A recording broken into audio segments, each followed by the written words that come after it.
दोस्तों नमस्कार। कोई ये कहे कि चीन की सेना सीमा से तो लौट गई, लेकिन अब चीन आपके घर में घुस गया। आप कहेंगे ये संभव है नहीं, जो सेना सीमा पर मौजूद थी, जब समझौता हो गया और वो वापस लौट गई और ये कहकर लौटी कि अब 2020 से पहले वो जहां मौजूद थी वहीं पर वह चली जा रही है, तो फिर चीन घर में कैसे घुस गया? क्या यह वाकई इस दौर में युद्ध से बचने के उपाय के समझौते हैं, या इस दौर में युद्ध का मतलब सीमा पर सैनिकों की आपसी भिड़ंत नहीं है, बल्कि दुनिया के बाजार में अपनी बाजार की ताकत को बढ़ाना है? और बाजार की ताकत का मतलब बहुत साफ है, कितना बड़ा बिजनेस आप कर सकते हैं, किन किन देशों में आपकी घुसपैठ हो सकती है, दुनिया के किन किन देशों को आप कर्ज देकर अपना गुलाम बना सकते हैं, दुनिया के किन देशों के बाजारों में आपकी हुकूमत आपके उत्पाद यानी माल से चलती होगी। जी, ये ऐसा दौर है और चीन इसमें माहिर है, इससे आप इनकार कर नहीं सकते हैं। भारत के इर्द गिर्द आप अगर किसी भी देश को परख लें, हर कोई चीन के कर्ज में डूबा हुआ है। वो पाकिस्तान हो, वो नेपाल हो, वो मालदीव हो, वो श्रीलंका हो, वो म्यांमार हो, और अब तो बांग्लादेश भी। भूटान के साथ कर्ज वाली गुलामी नहीं है, लेकिन जमीन को लेकर समझौता जरूर है।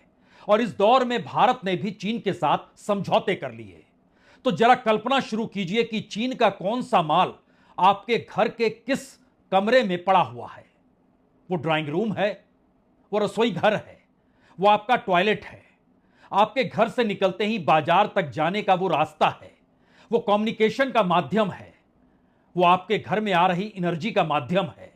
वो कौन सा माध्यम है? और ध्यान देंगे अगर आप, तो चीन इस दौर में भारत में कमोवेश हर क्षेत्र में जिस तरीके से घुस चला है, यानी सीमा पर फौज की मौजूदगी हो या ना हो, इस दौर में भारत और चीन का व्यापार खूब बड़ा है।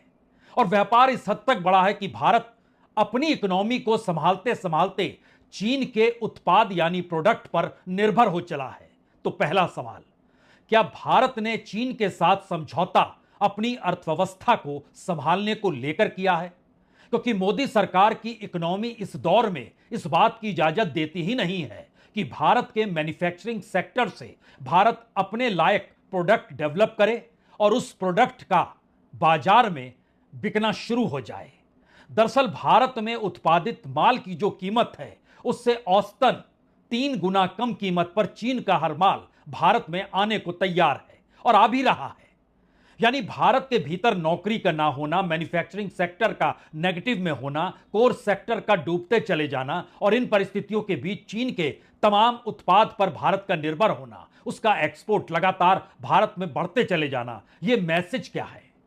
हमें लगता है आज क्रमवार चीजों को परखने की इसलिए जरूरत है। एक तरफ भारत का बाजार चीन के लिए अब कहीं व्यापक तरीके से खुलने वाला है, और यह भी कहा जा रहा है कि दरअसल इसी इकोनॉमी ने भारत को मजबूर किया कि वह अब चीन के साथ समझौता कर ले। यानी चीन के साथ बाजार को लेकर समझौता है, और भारत की 19 कंपनियों पर अमेरिका ने प्रतिबंध इसलिए लगा दिया। उनमें से 4 कंपनियों का जो ब्यौरा खुले तौर पर दिया, उसमें कहा गया कि दरअसल यह अपने माल को रूस को बेच रहे हैं। 2023 और 2024 के बीच में 4 कंपनियों का जिक्र करते हुए अमेरिका ने कहा लगभग 700 शिपमेंट रूस गए, और उन प्रोडक्ट का इस्तेमाल रूस ने युद्ध के दौर में यूक्रेन के खिलाफ किया। जाहिर है हर देश की अपनी थ्योरी होगी, अपनी संप्रभुता होगी, अपना बाजार होगा, लेकिन यहां सवाल यह है कि दरअसल भारत 1962 को याद करते हुए चीन की मौजूदा स्थिति में बिल्कुल नए रिश्ते की दिशा में क्या इसीलिए बढ़ गया कि अब भारत की इकोनॉमी या मेक इन इंडिया अब चाइना पर निर्भर हो गया है? हमें लगता है आज पूरी फहरिस्त को आप समझें उससे पहले एक क्षण के लिए याद कर लीजिए 1962, क्योंकि 48 घंटे पहले याद किया जा रहा था भारत में 1962 के युद्ध को।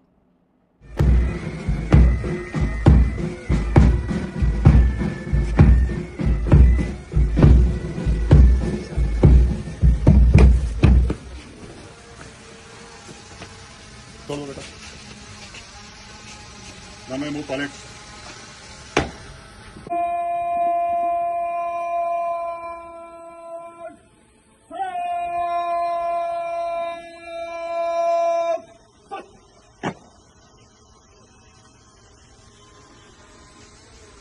ये तवांग वार मेमोरियल है। 1962 के युद्ध में जो शहीद हुए थे भारत के जवान, उनको याद करने के लिए ये मेमोरियल बनाया गया। लेकिन महज ये एक तस्वीर है। ये तस्वीर इसलिए है क्योंकि इस दौर में चीन के साथ जो समझौता हुआ है, उसमें पूर्वी लद्दाख में जहां पर भारत और चीन की सेना मौजूद है, उसमें डैम चौक पर अब भारत की सेना निगरानी करेगी। देपसोंग में भी जल्द ही पेट्रोलिंग शुरू हो जाएगी।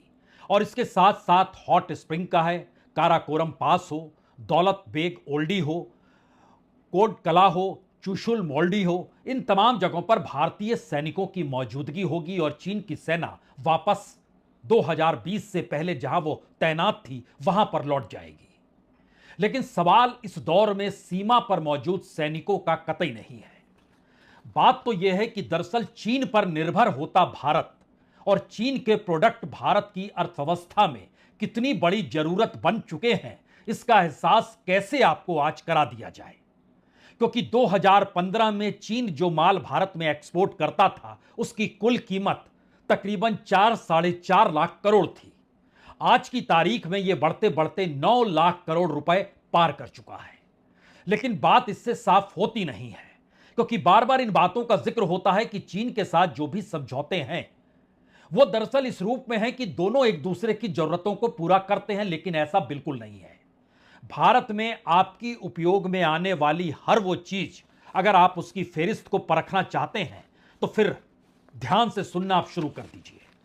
कितने बड़े क्षेत्र में अब चीन की आवाजाही भारत के भीतर हो चली है और भारत के साथ उसके जो अब आर्थिक संबंध जिस दिशा में बढ़ रहे हैं, उसमें कोई ऐसा सवाल नहीं है जहां पर इस बात का जिक्र हो कि क्या वाकई बड़े कॉरपोरेट को लेकर भारत ने कोई समझौता किया। जी नहीं, ऐसा नहीं है। चीन के प्रोडक्ट भारत में हर क्षेत्र में लगभग छाने की स्थिति में है। मीट, फिश, सब फूड प्रिपेयर आइटम्स, यह चीन के लैंग्वेज में लिखी गई तमाम वह वस्तुएं हैं जिसका जिक्र हम एक एक करके कर रहे हैं। जो इस देश में डेयरी प्रोडक्ट्स हैं, जो अंडे हैं, जो शहद है, जो खाने वाला तेल है, जो सब्जियां हैं, जो वेजिटेबल से बनने वाले अलग अलग प्रोडक्ट्स जो अपने तौर पर तकरीबन बड़ी तादाद में चीन से आते हैं इस दौर में, चाहे वो शुगर हो, वेजिटेबल हो, फ्रूट हो, ऑयल सीड हो, ग्रेन हो। और अगर आप उससे हटकर दूसरे क्षेत्र में जाना चाहते हैं और कहते हैं जी युद्ध में तो शांति हो गई, तो आर्म्स एंड एम्यूनेशन और उसका जुड़ा हुआ जो अलग अलग पार्ट होता है, उसकी जो एसेसरीज होती है, जो एक्सप्लोसिव होते हैं, जो पायटो टेक्निक्स होते हैं, जो मैचेस होते हैं, जो aircraft, space craft, ship boat जो होते हैं, वह भी चीन से इस दौर में भेजे जा रहे हैं और वो समझौता हो चला है। जो प्रिंटेड किताबें होती है, जो न्यूज़पेपर होता है, जो चाय, कॉफी, मसाले होते हैं, जो कारपेट होते हैं, जो टेक्सटाइल मटेरियल होते हैं, जो सिल्क का कपड़ा होता है, जो छाता होता है, जो वॉकिंग स्टिक्स बुजुर्ग लेकर चलते हैं, जो साबुन होता है, जो वैक्स होता है, जो सीमेंट है, जो स्टोन है, जो जूता है, चप्पल है, जो रबर है, जो एल्युमिनियम है, ग्लास है, फर्नीचर है, खाद है, सब कुछ चीन से आ रहा है। और इसकी तादाद अगले 1 बरस में कितनी गुना बढ़ जाएगी, इसका अंदाजा इससे भी लग सकता है कि चीन के जिन क्षेत्रों में ये प्रोडक्ट बनाए जाते हैं या जहां से लाए जाते हैं, उन इलाकों में कितनी बड़ी तादाद में भारत में भेजे जाने वाले माल को लेकर वहां की जनता उस पर निर्भर है। यानी चीन की इकोनॉमी को बढ़ाने में और भारत की इकोनॉमी चीन के प्रोडक्ट्स पर कैसे निर्भर हो जाए, क्योंकि भारत में बनने वाला प्रोडक्ट चीन के प्रोडक्ट्स की तुलना में चाहे बेहतर हो, मजबूत हो, लेकिन कीमत के लिहाज से वह तत्काल की सत्ता को लगता है कि जनता इसे खरीद सकती है, तो रास्ता खोल दिया जाए। और इसीलिए इतनी बड़ी तादाद में अगर आप सरकार द्वारा दिए गए आखिरी आंकड़ा जो अगस्त के महीने का है, अगर उसको भी परखें तो टेलीफोन है, कंप्यूटर है, इंटीग्रेटेड सर्किट्स है, जो फ्लैट पैनल डिस्प्ले होता है, जो इलेक्ट्रॉनिक्स की जो बैटरियां होती हैं, वो तमाम चीज इस दौर में जितनी बड़ी तादाद में भारत के भीतर आई है, उससे एक अंदाजा सिर्फ इतना लग सकता है कि 9 लाख करोड़ से ज्यादा का माल 1 बरस में चीन का पिछले वित्तीय वर्ष में आ गया। कम कब हुआ, कम कैसे हुआ और किन किन क्षेत्रों में इन्वेस्टमेंट चीन का है, अगर आप इसे भी जानें तो आप इसलिए मुश्किल और हैरत में आएंगे क्योंकि इस दौर में कमोवेश ऐसा कोई क्षेत्र बचा ही नहीं जहां पर भारत के भीतर चीन का इन्वेस्टमेंट ना हो रहा हो। और इन्वेस्टमेंट की परिस्थितियों में चीन के कौन कौन से क्षेत्र पनप रहे हैं, हम उसकी जानकारी दें उससे पहले जरा समझिए, जो इन्वेस्टमेंट का गेट है चीन के जरिए जो खुला हुआ है भारत के भीतर, उसमें भारत के दिल्ली एनसीआर का इलाका है, मुंबई है, बेंगलोर है, चेन्नई है, कोलकाता है, हैदराबाद है, अहमदाबाद है, भरूच है, पुणे है, विजयवाड़ा है। यानी यह लगभग 10 शहरों के नाम हमने आपसे लिए। इन 10 शहरों में construction, health care, power, e commerce, banking, fintech, education, logistic, auto and auto ancillaries, consumer ओवरवेल्स, कैपिटल गुड्स, इलेक्ट्रॉनिक्स, एफएमसीजी, इन तमाम चीजों की मौजूदगी है। इतना ही नहीं, भारत में जो स्टार्टअप होते हैं, चाहे उसमें आप पेटीएम का नाम ले लीजिए, जोमैटो का नाम ले लीजिए, डिलीवरी का नाम ले लीजिए, ओला का नाम ले लीजिए, चीन द्वारा यह पैसा दिया गया है और वो चल रहे हैं भारत के भीतर। टेक्नोलॉजी के क्षेत्र में आप स्मार्टफोन का जिक्र कर सकते हैं, जिसमें ओप्पो और Xiaomi था। कुछ को बंद करने का जिक्र बार बार हुआ, लेकिन भारत की जो टेक कंपनियां तकरीबन 3 दर्जन से ज्यादा है, उसमें इन्वेस्टमेंट चीन का है। जो क्लिनिकल इंडस्ट्री है, उसमें चीन की कंपनियों का जबरदस्त इन्वेस्टमेंट है। और इन सब के बीच अगर आप अलग अलग इन्वेस्टमेंट को परखना चाहें तो बिग बास्केट है, बायजूस है, Delhivery, Dream 11, Flipkart, Hike, Make My Trip, Ola, OYO, Paytm Mall, Policy Bazaar, Quikr, Rivigo, Snapdeal, Swiggy, Udaan, Zomato, इन सब में पैसा लगा हुआ है चीन की कंपनियों का। और चीन का यह मैसेज इस रूप में बड़ा मौजूद हो चला है क्योंकि चीन के ऊपर भारत अपने प्रोडक्ट्स को भेज पाने की स्थिति में सिर्फ इतना है कि अगर वो 90 रुपए भारत में एक्सपोर्ट करता है तो भारत सिर्फ 10 रुपए एक्सपोर्ट करता है। यानी भारत के माल चीन पर जाते हैं जरूर, लेकिन उसकी तादाद उस रेशियो में इतनी कम है कि 1:9 के आंकड़े के हिसाब से आप चल सकते हैं।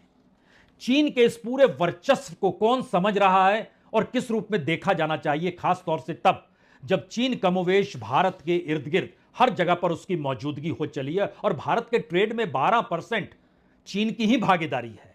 बांग्लादेश में यह 20% पहले था और यह बढ़ते बढ़ते अब जो जानकारी आ रही है यह 30% पार कर जाएगा, क्योंकि बांग्लादेश में चीन की दखल शेख हसीना की सत्ता जाने के बाद जिस तेजी से बढ़ी है वो अपने आप में चौंकाने वाली है। और इन चौंकाने वाली परिस्थिति में हमारी टीम ने यह भी निकाला कि जरा यह जरूर समझना चाहिए कि इस दौर में भारत के इर्द गिर्द जितने भी देश हैं वो तमाम देश चीन के किस रूप में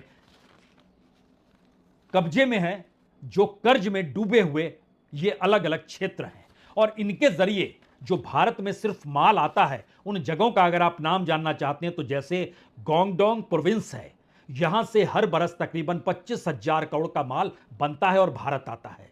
जिग्यांशु प्रोविंस है, यहां पर तकरीबन 17,000 करोड़ का माल बनता है और भारत आता है। जोजियांग प्रोविंस तकरीबन 16,000 करोड़ का माल यहां बनता है और भारत आता है। शंघाई प्रोविंस में दुनिया के बहुत देशों में माल जाता है, भारत के भीतर तकरीबन 6 से 7,000 करोड़ का माल यहां आकर भारत में बिकता है। और शैंगडोंग प्रोविंस जो है, यहां पर तकरीबन 5,360 करोड़ रुपए का माल पिछले साल भारत में आया। यह मैसेज क्या है? और बांग्लादेश के भीतर अब जब चीन जिस रूप में घुस चुका है और भारत के इर्द गिर्द जितने भी पड़ोसी देश हैं उनकी परिस्थिति को समझने से पहले एक क्षण के लिए देखिए, अमेरिका भी अब कह रहा है कि सेकेंड वर्ल्ड वार के बाद पहली बार चीन ने अपना मिलिट्री बेस इतने बड़े पैमाने पर फैला दिया है जो सेकेंड वर्ल्ड वार के दौर में भी नहीं था, और इसे अब हर किसी को समझना होगा। Challengingly, the People's Republic of China is in the midst of the largest military buildup since the end of the Second World War, and maybe just on scale, maybe ever. The PRC's coercive campaign against Taiwan continues, looking to change the status quo with coercion and with the threats of force, and with the PRC's revanchist, revisionist, and expansionist claims in the South China Sea. This could be at any moment the next flashpoint. And none of the threats that we speak of are in a stovepipe. Each of the actors here have both transactional relationships with one another and symbiotic relationships with another, where one is resource rich and another is technology rich and another is human capital rich. We see them trading amongst each other to cooperate to increasingly sow global disorder. ये admiral Samuel पापारो हैं, जो कि Indo Pacific command के America के head हैं। वो जानकारी दे रहे हैं कि वर्ल्ड वार 2 के बाद चीन ने अपने विस्तार किस रूप में इन इलाकों में किया है, जो समुद्री इलाके और जिसके दायरे में जापान भी आता है, वियतनाम भी आता है और मलेशिया भी आता है और इंडोनेशिया भी आता है।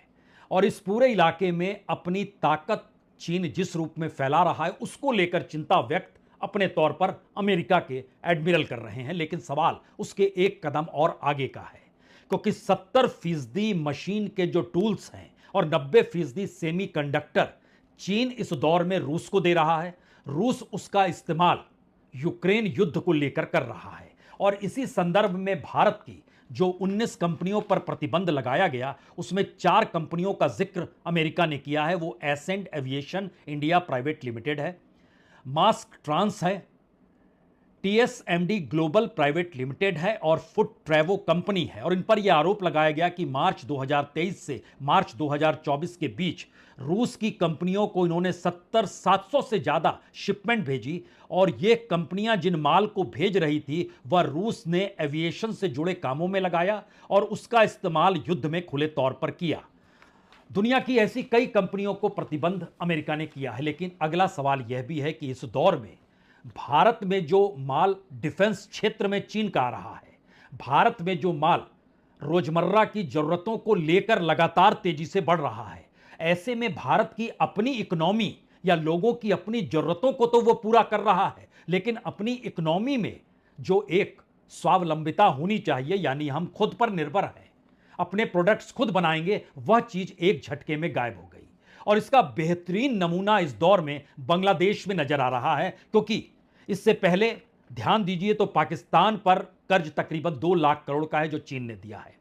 नेपाल तो बाकायदा डूबा हुआ है और वहां के राष्ट्रपति जो है अब चीन की यात्रा करने जा रहे हैं कि हमें कुछ कर्ज में माफी कीजिए, क्योंकि एयरपोर्ट से लेकर पावर प्लांट तक वही बना रहा है और तकरीबन 26 अरब डॉलर का कर्ज अलग से है। श्रीलंका में लगभग शुरुआती दौर में $7 बिलियन था, फिर $4.2 बिलियन और आया। इन जनरल मानिएगा तो लगभग श्रीलंका पे जितना कर्ज है उसमें आधे से ज्यादा 52% कर्ज वो सीधे सीधे चीन में के लेकर डूबा हुआ है।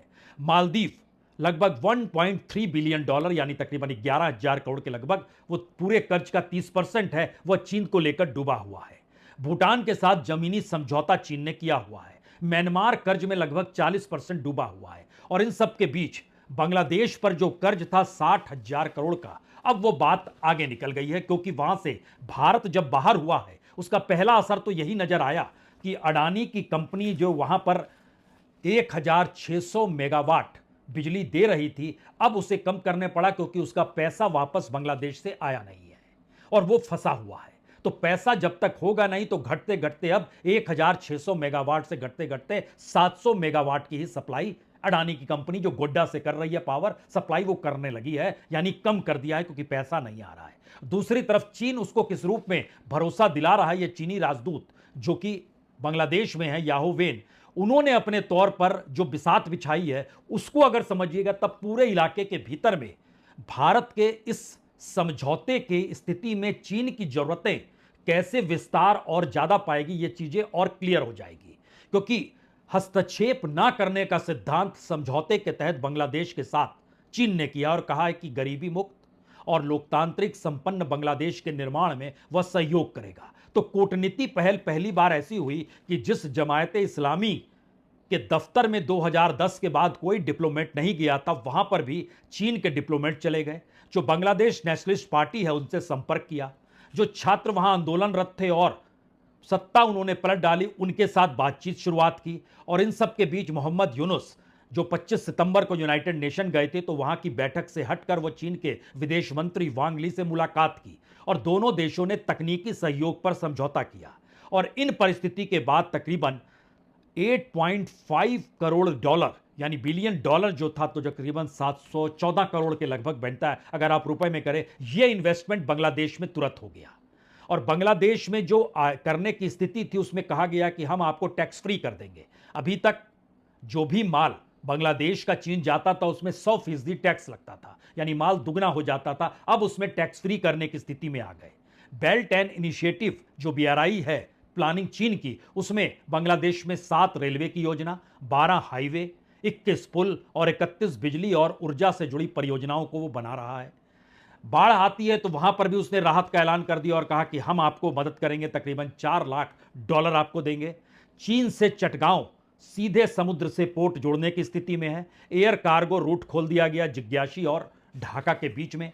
कपड़ा उद्योग के 70% कच्चा माल अब वो चीन पर निर्भर है। पहले भारत पर निर्भर हुआ करता था, अब वो चीन पर निर्भर हो गया है। द्विपक्षीय व्यापार दोनों देशों के बीच में लगभग $24 अरब का हो चला है। यानी कर्ज से डूबा हुआ बांग्लादेश सत्ता परिवर्तन के बाद भारत के साथ जो उसके संबंध हुआ करते थे, उन संबंधों पर भी अगर आप एक नजर डालें तो भारत से बहुत सारे माल चीन जाते थे, बांग्लादेश जाते थे, और बांग्लादेश अपने तौर पर इलाज तक कराने के लिए कोलकाता आता था। लेकिन अब वो कोई चीज मैटर नहीं करती है, क्योंकि बांग्लादेश के भीतर चीन की एंट्री ने इस बात को साफ तौर पर बतला दिया कि हम आपके साथ हैं, भारत की जरूरत नहीं है।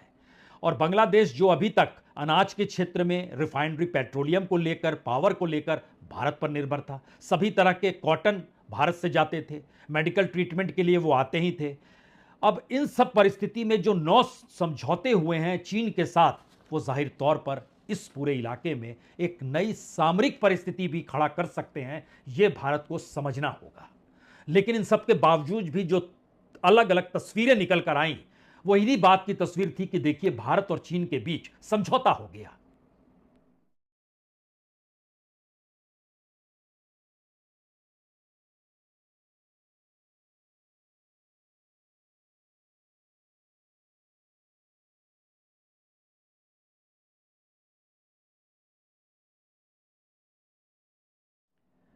यह तस्वीर चीन के साथ दोस्ती की तस्वीर है, पूर्वी लद्दाख की तस्वीरें हैं। लेकिन जरा कल्पना कीजिए कि जिस वक्त ये तस्वीरें खींची जा रही थी, उसी वक्त चीन अपने तौर पर बांग्लादेश में कैसे धीरे धीरे घुस रहा था।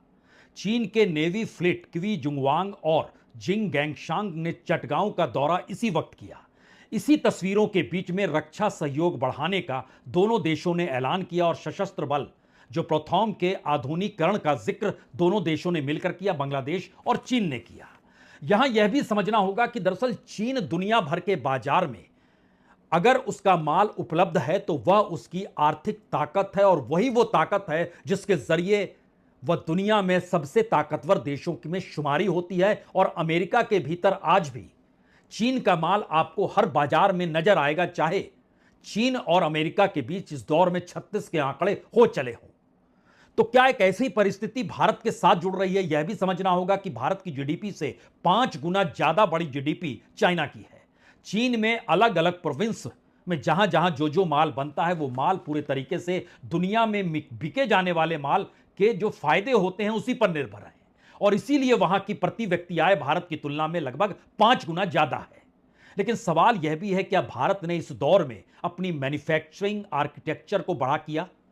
लेबर और इंफ्रास्ट्रक्चर के क्षेत्र में भारत अभी भी वियतनाम के आगे भी निकल नहीं पाया है। और भारत की अपनी पहचान किसी भी हालत में कमोडिटी से नहीं जुड़ी रही है। और समझना यह भी होगा कि इस दौर में सबसे बड़ी जरूरत तो अपने मैन्युफैक्चरिंग सेक्टर को डेवलप करने की थी। लेकिन इस दौर में नए समझौते चीन के साथ हुए हैं, वो पूरे तरीके से भारत की इकोनॉमी को चीन के प्रोडक्ट्स पर निर्भर कर देंगे।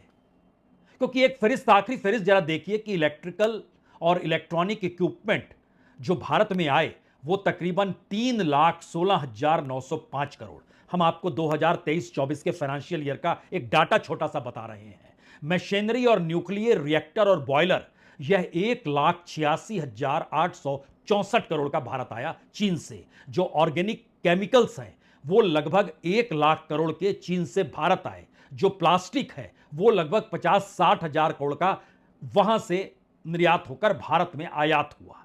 आयरन और स्टील है, यह भी लगभग $3 बिलियन का है। और अलग अलग जगहों पे चलते चले जाएंगे तो फर्टिलाइजर तक लगभग $2.5 बिलियन का हम चीन से उठा रहे हैं।